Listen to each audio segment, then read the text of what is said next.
Shalom Bapak Ibu dan Saudara yang kasih oleh Tuhan. Masih ada sukacita? Puji Tuhan. Bapak Ibu yang dikasih oleh Tuhan, firman Tuhan pada hari ini terambil dari Yohanes pasal 15 ayat 1 sampai 8. Yohanes pasal 15 ayat 1 sampai 8. Amin. Puji nama Tuhan. Kita baca secara bergantian Bapak Ibu. Ayat yang pertama saya, ayat yang kedua Bapak Ibu sekalian, begitu seterusnya di ayat yang ke-8 kita bersama-sama. Dengan judul perikop pokok anggur yang benar. Akulah pokok anggur yang benar dan Bapakulah pengusahanya.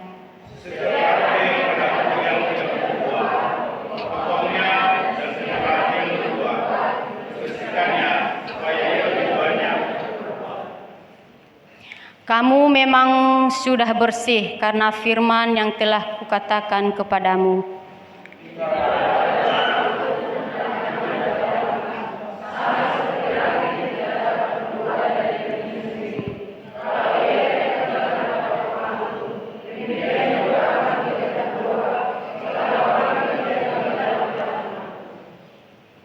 Akulah pokok anggur dan kamulah ranting-rantingnya.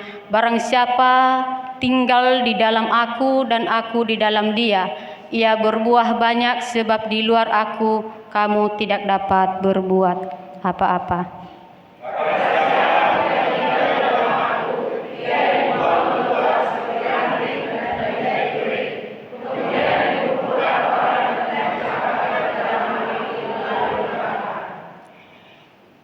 Jikalau kamu tinggal di dalam aku dan firman-Ku tinggal di dalam kamu, mintalah apa saja yang kamu kehendaki dan kamu akan menerimanya. Yaitu jika kamu berbuah banyak, dan dengan demikian kamu adalah murid-murid-Ku. Amin. Sekali lagi saya menyapa kita semua, shalom. Puji nama Tuhan. Bapak Ibu yang dikasih oleh Tuhan, tema kita pada hari ini seperti yang sudah ada di slide, yaitu benar-benar tinggal di pokok anggur yang benar. Benar-benar tinggal di pokok anggur yang benar. Itulah tema kita pada hari ini. Bapak Ibu yang dikasih oleh Tuhan, sekilas kita mengetahui tentang pokok anggur. Pokok anggur merupakan tanaman yang tumbuh memanjat, yang mempunyai keistimewaan yaitu ranting-rantingnya dapat mengeluarkan buah yang lebat. Boleh ditampilkan, Dek? Inilah pokok anggur Bapak Ibu yang dikasih oleh Tuhan. Selanjutnya, Dek, masih ada. Seorang pemilik kebun, Bapak Ibu yang dikasih oleh Tuhan, kebun anggur ini ia akan terus memperhatikan kesehatan anggurnya. Ia terus menyiram, bahkan ia merawat anggurnya tersebut. Ketika ia melihat ada ranting-ranting, tentu ranting-ranting yang tidak berbuah, yang tidak menghasilkan buah, Bapak Ibu yang dikasih oleh Tuhan, tentu ia dipotong seperti yang ada di slide Bapak Ibu. Ia memotong ranting-ranting yang tidak menghasilkan buah. Biasanya Bapak Ibu yang dikasih oleh Tuhan, ranting-ranting yang tidak menghasilkan buah ini, ranting-ranting yang sudah lepas dari pokok anggurnya, ranting-ranting yang sudah patah sehingga ia menjadi kering dan tidak menghasilkan buah. Lalu pemilik pokok anggur itu, ia memotongi ranting yang sudah kering itu supaya Bapak Ibu yang dikasih oleh Tuhan, buah ranting-ranting yang lain tidak terganggu, supaya bisa melancarkan proses pertumbuhan buah ranting-ranting yang lain. Ranting-ranting yang tidak berbuah ini tentu dibuang lalu dibakar oleh pemilik anggur tersebut.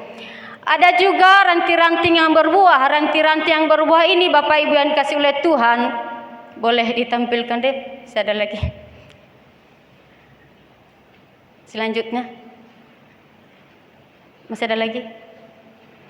Ini mungkin kurang. Ini Bapak Ibu yang dikasih oleh Tuhan, ranting-ranting ini yang sudah berbuah, biasanya itu ranting yang sudah melekat pada pokok anggurnya. Ia yang sudah melekat pada pokok anggurnya itu, lalu ia menghasilkan buah. Oleh karena ia menghasilkan buah, Bapak Ibu yang dikasih oleh Tuhan, ia akan terus dibersihkan oleh pemilik anggur tersebut. Supaya apa Bapak Ibu? Supaya ia lebih banyak menghasilkan buah lagi. Dan buah anggur ini bisa menjadi berkat, bermanfaat bagi orang-orang yang membutuhkan. Tadi malam saya mencari-cari di Google apa manfaat dari buah pokok anggur ini. Yang pertama, bisa menurunkan tenaga darah tinggi. Jadi kalau kita ada yang darah tinggi di sini Bapak Ibu, silakanlah makanlah buah anggur. Kemudian bisa mencegah peningkatan kolesterol. Siapa di sini yang penyakitnya ada kolesterol? Kemudian bisa mengoptimalkan sistem imun tubuh dan lain sebagainya. Banyak Bapak Ibu yang dikasih oleh Tuhan manfaat dari buah anggur ini. Bapak Ibu yang dikasih oleh Tuhan, dalam firman Tuhan yang kita renungkan pada hari ini yang sudah kita baca, ini berbicara tentang pokok anggur yang dimana di ayat yang pertama, ayat yang kedua, dan juga ayat yang kelima. Boleh ditampilkan, Dek? Mari kita baca bersama-sama Bapak Ibu yang dikasih oleh Tuhan, ayat yang pertama, 1, 2, 3.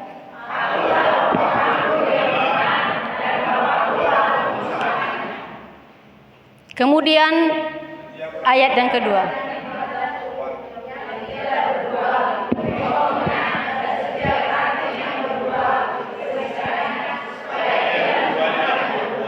Kemudian ayat yang kelima.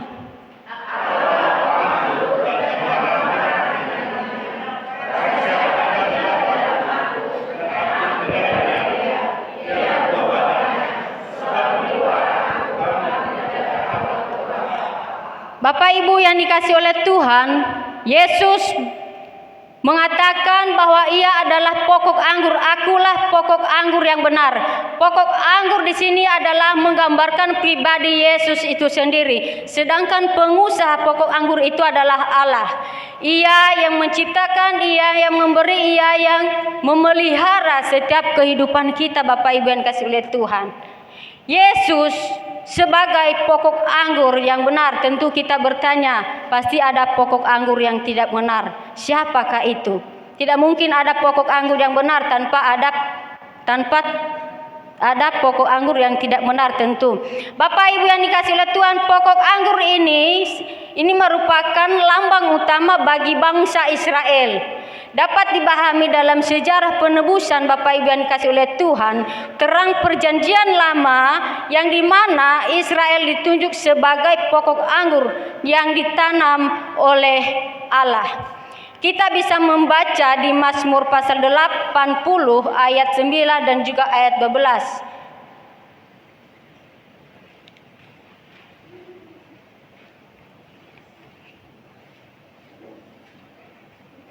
Mazmur 80 ayat 9 dan juga ayat 12 bisa ditampilkan, Dek. Mari kita baca bersama-sama Bapak Ibu. 1, 2, 3.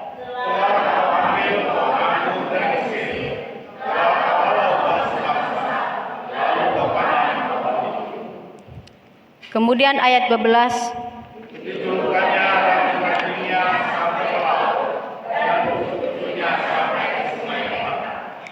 Bapak Ibu yang dikasih oleh Tuhan, pokok anggur ini sebenarnya Bapak Ibu ini merupakan lambang bagi bangsa Israel, yang dimana bangsa Israel diselamatkan oleh Allah dari bangsa Mesir. Mereka dibawa keluar dari bangsa Mesir, dibawa ke tanah Kanaan, ke tanah yang dijanjikan oleh Allah.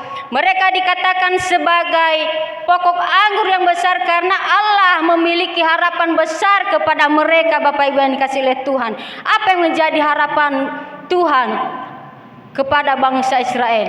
Yaitu Allah berharap agar bangsa Israel ini bisa menjadi terang, bisa menjadi berkat kepada bangsa-bangsa lain, kepada orang-orang yang ada di sekitar mereka. Mereka bisa membawa kabar keselamatan yang dari Allah kepada bangsa-bangsa lain. Tetapi apa yang terjadi? Mereka menjadi pokok anggur yang gagal, yang mengecewakan Bapak Ibu yang dikasihi oleh Tuhan. Kenapa? Karena mereka tidak percaya kepada Allah. Mereka banyak melakukan hal-hal yang tidak baik di hadapan Allah. Mereka banyak melakukan penyembah berhala. Mereka melakukan penyembah dewi-dewi Bapak Ibu yang dikasihi oleh Tuhan. Oleh karena itu mereka gagal dalam menjalani apa yang diharapkan oleh Allah kepada mereka. Mereka tentu tidak cocok untuk dikatakan sebagai pokok anggur yang benar. Kenapa? Karena mereka tidak memenuhi apa yang dikehendaki Allah kepada mereka. Mereka hidup menurut keinginan mereka masing-masing. Oleh karena itu maka tidak salah jika Yesus mengatakan, "Akulah pokok anggur yang benar." Yesus mengatakan dirinya sebagai pokok anggur yang benar Bapak Ibu, karena ialah yang memenuhi harapan Allah, karena ialah yang melakukan kehendak Allah itu Bapak Ibu. Ia yang menyampaikan kabar keselamatan tentang kerajaan surga. Ia juga yang menyelamatkan orang-orang dari dosa Bapak Ibu yang dikasihi oleh Tuhan. Ia juga yang menaati, yang melakukan perintah Allah sampai ia mati di kayu salib. Jadi tidak salah jika Yesus mengakui dirinya sebagai pokok anggur yang benar. Yesus adalah sumber kehidupan bagi orang-orang yang percaya kepadanya. Ia tidak pernah meninggalkan setiap orang yang percaya kepadanya Bapak Ibu yang dikasihi oleh Tuhan. Yesus tidak pernah meninggalkan. Kalau kita seperti firman Tuhan yang sudah kita baca, kita tinggal di dalamnya, Ia tidak pernah meninggalkan kita. Ia juga mau tinggal di dalam kita Bapak Ibu yang dikasihi oleh Tuhan. Yesus adalah sumber kehidupan bagi orang-orang yang percaya kepadanya. Sumber kehidupan bagi orang-orang yang melekat kepadanya Bapak Ibu yang dikasihi oleh Tuhan. Adapun ranting-ranting di sini Bapak Ibu, ranting-ranting di sini menggambarkan kita sebagai umat Allah. Kita adalah ranting-ranting dari pokok anggur tersebut. Kalau kita lepas dari pokok anggur ini Bapak Ibu, hidup kita tidak selamat. Hidup kita pasti kacau, kita kehilangan harapan. Kenapa Bapak Ibu? Karena kita lepas dari pokok anggur tersebut, sama seperti pokok anggur atau ranting-ranting yang sudah saya ceritakan tadi dari awal. Di sini ada dua macam ranting yang harus dibedakan. Ada ranting yang tidak berbuah, ada juga ranting yang berbuah. Ranting yang tidak berbuah ini Bapak Ibu yang dikasihi oleh Tuhan menggambarkan pribadi seseorang yang sudah diselamatkan oleh Tuhan, sudah menerima penebusan dari Tuhan, namun hidupnya terus jauh dari Tuhan. Ia tidak datang ke gereja. Apa yang sering dia lakukan dalam kehidupannya sehari-hari, tentu ia melakukan perbuatan-perbuatan yang tidak baik. Dia tidak bisa menjadi terang, tidak bisa menjadi berkat dalam keluarganya, kepada anak-anaknya, dan juga kepada orang-orang yang di sekitarnya. Dia hanya fokus melakukan perbuatan-perbuatan yang tidak baik, yang tidak dikehendaki oleh Tuhan. Hidupnya cenderung melakukan dosa Bapak Ibu yang dikasihi oleh Tuhan. Dan orang-orang yang melakukan perbuatan seperti itu, tentu ia tidak bisa memperoleh kehidupan. Kenapa? Karena dia hidup dalam kegelapan. Dan seperti yang sudah kita bahas tadi dari awal Bapak Ibu yang dikasihi oleh Tuhan, ranting-ranting yang sudah lepas dari pokok anggur itu Bapak Ibu, tentu dia dipotong oleh pemiliknya lalu dibakar. Begitu juga kita sebagai manusia yang tidak hidup di dalam Tuhan, yang melepaskan hidupnya yang jauh dari Tuhan, tentu kita akan pasti menerima hukuman dari Tuhan. Jangankan kita tunggu-tunggu hari kiamat Bapak Ibu, semasa kita hidup ini kita pasti menerima perbuatan-perbuatan buruk. Hukuman perbuatan-perbuatan yang kita lakukan selama kita hidup ini. Mungkin kita bisa ditimpakan penyakit yang tidak sembuh-sembuh oleh karena perbuatan-perbuatan kita yang tidak sesuai dengan kehendak Tuhan. Bapak Ibu yang dikasihi oleh Tuhan, kenapa orang yang tidak hidup di dalam Tuhan bisa menerima hukuman ataupun seperti ranting-ranting tadi? Karena di dalam hidupnya tidak ada yang perlu diteladani Bapak Ibu. Tidak ada yang bisa memberkati orang lain dari perbuatannya. Dia tidak berbuah, artinya tidak bisa mencerminkan dia sebagai orang Kristen di dalam melalui perbuatannya sehari-hari. Kemudian Bapak Ibu yang dikasih oleh Tuhan, ada juga ranting yang berbuah. Ranting yang berbuah ini adalah kita sebagai umat Tuhan atau orang-orang yang sudah percaya kepada Tuhan, lalu ia hidup terus di dalam Tuhan, ia melekat di dalam pokok anggur tersebut, Bapak Ibu yang dikasih oleh Tuhan. Sama seperti pokok anggur atau ranti-ranti yang sudah kita lihat tadi. Hidupnya terus berada di dalam Tuhan. Dia juga melakukan apa yang difirmankan, apa yang diperintahkan oleh Tuhan di dalam kehidupannya, Bapak Ibu yang dikasihi oleh Tuhan. Inilah ranting yang berbuah. Ia berbuah melalui perbuatannya, Bapak Ibu yang dikasihi oleh Tuhan. Iman tanpa perbuatan, pada hakikatnya Bapak Ibu apa? Sia-sia. Kemudian mati sia-sia, Bapak Ibu. Kalau kita datang ke gereja hanya beribadah lalu tidak melakukan firman Tuhan yang sudah kita dengar, Bapak Ibu, untuk apa? Sia-sia waktu kita untuk datang ibadah pada saat ini. Iman tanpa perbuatan sia-sia. Oleh karena itu kita sebagai umat Tuhan yang sudah percaya kepada Tuhan, marilah kita menjadi teladan, berbuah melalui keteladanan hidup kita sebagai orang Kristen, berbuah melalui perbuatan kita, berbuah melalui pelayanan kita, berbuah melalui talenta kita yang sudah Tuhan berikan kepada kita, Bapak Ibu yang dikasihi oleh Tuhan. Kita berbuah mulai dari keluarga kita, Bapak Ibu. Kalau orang tua memberikan contoh yang baik, perbuatan yang baik di dalam keluarganya, tentu anak-anak pasti mengikuti. Kebanyakan saya melihat seperti itu, Bapak Ibu. Tapi kalau orang tua memberikan contoh yang tidak baik, kerjaannya cuma mabuk-mabukan, kerjaannya berfoya-foya lalu jauh dari Tuhan, anak-anak juga pasti mengikuti. Dan hal itu tidak bisa menjadi berkat buat anak-anak. Kenapa saya sering menyinggung keluarga? Karena kita belajar dari kelompok yang terkecil, yaitu keluarga. Harusnya kita sebagai umat Tuhan yang percaya kepada Tuhan, kita harus menunjukkan perbuatan, keteladanan hidup kita sebagai umat Tuhan.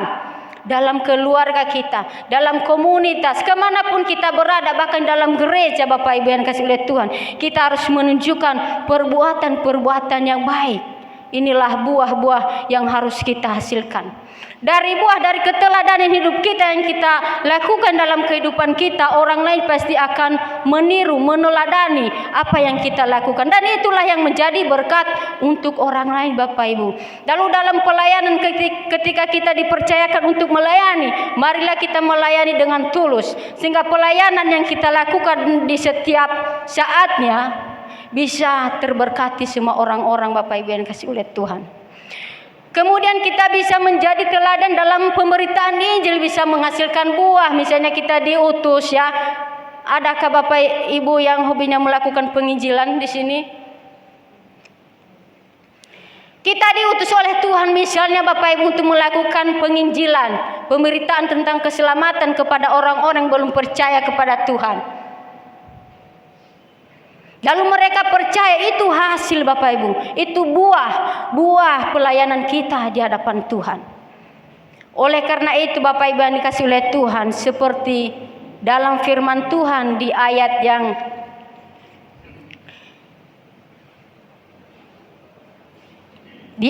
ke-8. Coba buka, Dek. Mari kita baca bersama-sama. 1, 2, 3.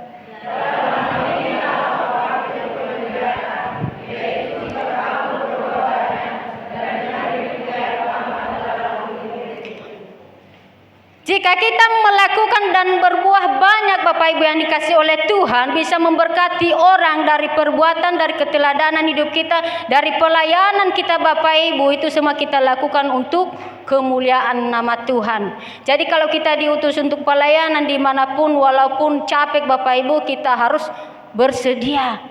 Karena apa? Karena untuk kemuliaan nama Tuhan, bukan untuk kemuliaan nama sesama kita, tetapi untuk kemuliaan nama Tuhan, Bapak Ibu yang dikasihi oleh Tuhan, ya. Bapak Ibu yang dikasihi oleh Tuhan, Dalam firman Tuhan ini ada pesan firman Tuhan untuk kita. Yang pertama adalah kita harus tinggal di dalam Tuhan. Kenapa kita harus tinggal di dalam Tuhan, Bapak Ibu? Kalau kita tidak tinggal di dalam Tuhan, tentu kita tidak bisa hidup sama seperti ranting yang lepas tadi. Tidak ada kehidupan kering. Kering, Bapak Ibu. Kalau kita bisa mengalami kekeringan kekeringan kerohanian di dalam hati kita, di dalam jiwa kita. Tetapi kalau kita tinggal di dalam Tuhan, karena di dalam Tuhan ada kehidupan, Bapak Ibu. Ada kehidupan yang kekal, ada kehidupan yang abadi, ada keselamatan di dalamnya. Oleh karena itu marilah kita sebagai jemaat Tuhan tetaplah tinggal di dalam Tuhan. Lakukanlah apa yang difirmankan Tuhan di dalam kehidupan kita. Jangan sekali-kali kita meninggalkan Tuhan oleh karena harta duniawi ini. Harta duniawi ini, Bapak Ibu, hanyalah sementara, tidak bisa dibawa mati. Jadi jangan hanya gara-gara itu kita meninggalkan Tuhan. Atau ada yang sering menggodai mata kita di luar sana. Jangan hanya gara-gara itu, Bapak Ibu, kita meninggalkan Tuhan kita. Marilah kita terus hidup di dalam Tuhan. Tinggallah di dalam Tuhan, Bapak Ibu yang dikasihi oleh Tuhan. Jadilah pengikut Tuhan yang setia, sama seperti Yesus sebagai pokok anggur yang benar, yang taat kepada Allah sampai ia mati. Bisa kita aminkan, Bapak Ibu? Amin. Puji nama Tuhan, Bapak Ibu yang dikasihi oleh Tuhan. Di luar Tuhan tidak ada kehidupan, Bapak Ibu. Kita bisa kehilangan harapan, bahkan kita tidak bisa menikmati anugerah Tuhan. Oleh karena itu marilah kita terus hidup di dalam Tuhan. Kemudian pesan yang kedua, Bapak Ibu, kita harus menghasilkan buah yang banyak. Kita menghasilkan buah. Di mana kita menghasilkan buah ini, Bapak Ibu yang dikasihi oleh Tuhan? Kita menghasilkan buah seperti yang saya katakan tadi, melalui perbuatan kita. Kalau kita memberikan contoh yang baik kepada orang lain, itu sudah menjadi buah, Bapak Ibu. Yang perlu kita lakukan di dunia ini, Bapak Ibu, harusnya perbuatan-perbuatan yang baik. Keteladanan hidup yang bisa dicontoh oleh orang-orang yang ada di sekitar kita. Coba, pernahkah Bapak Ibu melihat orang yang meninggal karena dia kan orangnya sering melakukan perbuatan yang buruk selagi ia hidup, semasa ia hidup, lalu ia meninggal, terus kita mendengar, ada yang mendengar, oh orang ini meninggal, biarlah dia mati. Pernah enggak Bapak Ibu? Pernah. Biar dia situ mati. Kesal aku sama orang itu, dia sering buat keributan di mana itu? Sering buat keributan dan lain sebagainya. Tapi coba Bapak Ibu, kalau perbuatan kita semasa kita hidup, kita melakukan yang baik untuk mereka, memberikan teladan yang baik, tentu ketika kita mati, aduh kasihan aku, cepat kali dia mati. Mama saya waktu meninggal, karena bukannya saya memuji, dia orangnya baik, pendiam sama seperti saya pendiam. Ketika yang meninggal, aduh kasihan, orangnya dermawan, orangnya baik dan lain sebagainya. Anak-anak yang masih kecil, ya. Begitu Bapak Ibu yang dikasihi oleh Tuhan. Kemudian Bapak Ibu, ada artis yang baru-baru meninggal, ya. Bapak Ibu tahu ya, Melita. Semua, bahkan yang lain keyakinan dengan kita merasa berduka semua. Kenapa? Karena selama ia hidup Bapak Ibu, dia sudah menjadi berkat bagi orang. Melalui lagu-lagu pujian yang dia ciptakan, bahkan kita di sini terberkati dalam lagu-lagu pujian yang dia ciptakan Bapak Ibu. Bisa jadi berkat. Banyak orang yang terberkati oleh lagu-lagu pujian yang sudah dia ciptakan. Banyak orang yang terberkati oleh pelayanan yang dia lakukan Bapak Ibu. Maukah kita seperti itu? Kita terus diingat. Mereka berduka, bahkan kita berduka. Saya juga berduka, merasa berduka ketika saya melihat, aduh kasihan, kok cepat kali ya orang yang banyak talentanya, banyak kemampuannya, banyak keunggulannya, kok cepat kali Tuhan mati. Kenapa cepat kali dia mati? Bukan Tuhan. Kenapa cepat kali dia mati? Kenapa cepat kali Tuhan mengambil dia? Padahal dia masih bisa menjadi berkat untuk orang-orang. Saudara yang dikasihi oleh Tuhan, marilah kita semasa kita hidup ini berbuat baiklah, jadilah berkat untuk semua orang. Janganlah menjadi teladan yang tidak baik untuk keluarga, untuk orang-orang yang ada di sekitar kita. Ya. Perbuatan yang tidak baik tidak menghasilkan buah, tetapi perbuatan yang baik itulah yang menghasilkan buah, Bapak Ibu.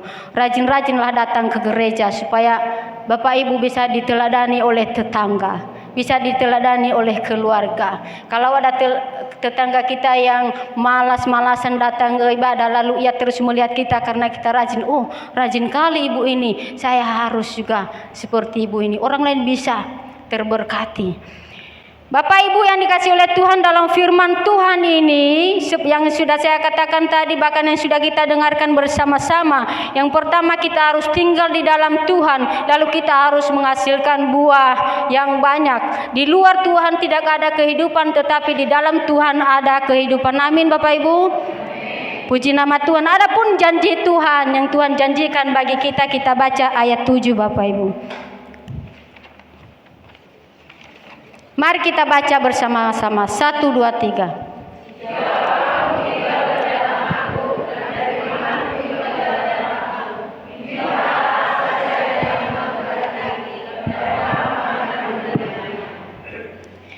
Kita yang sudah tinggal di dalam Tuhan lalu melakukan apa yang difirmankan Tuhan dalam kehidupan kita, menghasilkan buah yang banyak melalui pelayanan, melalui perbuatan kita, Bapak Ibu yang dikasihi oleh Tuhan, maka Tuhan berjanji kepada kita, apapun yang kita minta Tuhan berikan.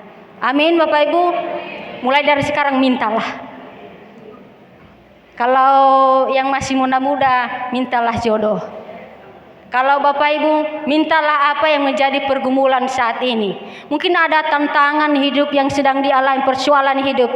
Mintalah, Tuhan pasti akan mempermudah untuk kita menjalani dan menyelesaikan masalah tersebut. Ada orang yang cerita kepada saya Bapak Ibu, dia cerita bahwa anaknya masih sekolah, kuliah. Dan biaya bisa 2 juta, 3 juta per bulan. Kemudian kebutuhan pendapatan mereka dalam 1 bulan hanyalah cukup untuk kebutuhan. Lalu karena ia terus dekat kepada Tuhan, ada-ada saja berkat dari Tuhan sehingga anaknya bisa selesai mendapat S1. Maukah kita seperti itu Bapak Ibu? Marilah kita terus hidup di dalam Tuhan. Amin. Puji nama Tuhan, mari kita bersatu di dalam doa.